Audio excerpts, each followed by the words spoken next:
സംസ്ഥാനത്ത് സംരംഭകത്വത്തിന് അനുകൂലമായ അന്തരീക്ഷം ശക്തിപ്പെട്ടെന്ന് മന്ത്രി പി രാജീവ്. ഭൂമി ലഭ്യതയുടെ ദൗർബല്യം നേരിടാൻ സ്വകാര്യ വ്യവസായ പാർക്കുകൾക്ക് സർക്കാർ അനുമതി നൽകുമെന്നും മന്ത്രി പറഞ്ഞു. മലപ്പുറത്ത് ജില്ലാതല വ്യവസായ നിക്ഷേപ സംഗമം ഓൺലൈനായി ഉദ്ഘാടനം ചെയ്ത് സംസാരിക്കുകയായിരുന്നു മന്ത്രി.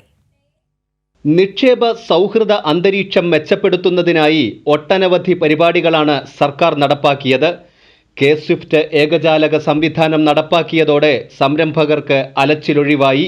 മന്ത്രി പറഞ്ഞു, 50 കോടി രൂപ വരെ നിക്ഷേപമുള്ളതാണെങ്കിൽ ഒരു അനുമതിയുമില്ലാതെ കെ-സ്വിഫ്റ്റിലെ അക്നോളജ്മെൻറ്റ് സർട്ടിഫിക്കറ്റ് വെച്ച് പ്രവർത്തിക്കാനുള്ള നിയമം പാസ്സാവുകയും വളരെ വിജയകരമായി അത് നടപ്പിലാക്കുകയും ചെയ്യുന്നുണ്ട്. ഭൂമി ലഭ്യതയുടെ ദൗർലഭ്യം നേരിടാൻ സ്വകാര്യ വ്യവസായ പാർക്കുകൾക്കും സർക്കാർ അനുമതി നൽകും. 10 ഏക്കറോ അതിനു മുകളിലോ ഭൂമിയുണ്ടെങ്കിൽ വ്യവസായ പാർക്കിന് അപേക്ഷ സമർപ്പിക്കാമെന്നും മന്ത്രി പറഞ്ഞു. ചടങ്ങിൽ ജില്ലാ കലക്ടർ വി.ആർ. വിനോദ് മുഖ്യപ്രഭാഷണം നടത്തി. ജില്ലാ വ്യവസായ കേന്ദ്രം ജനറൽ മാനേജർ ആർ. ദിനേശ് അധ്യക്ഷത വഹിച്ചു. കൈരളി ന്യൂസ്, മലപ്പുറം.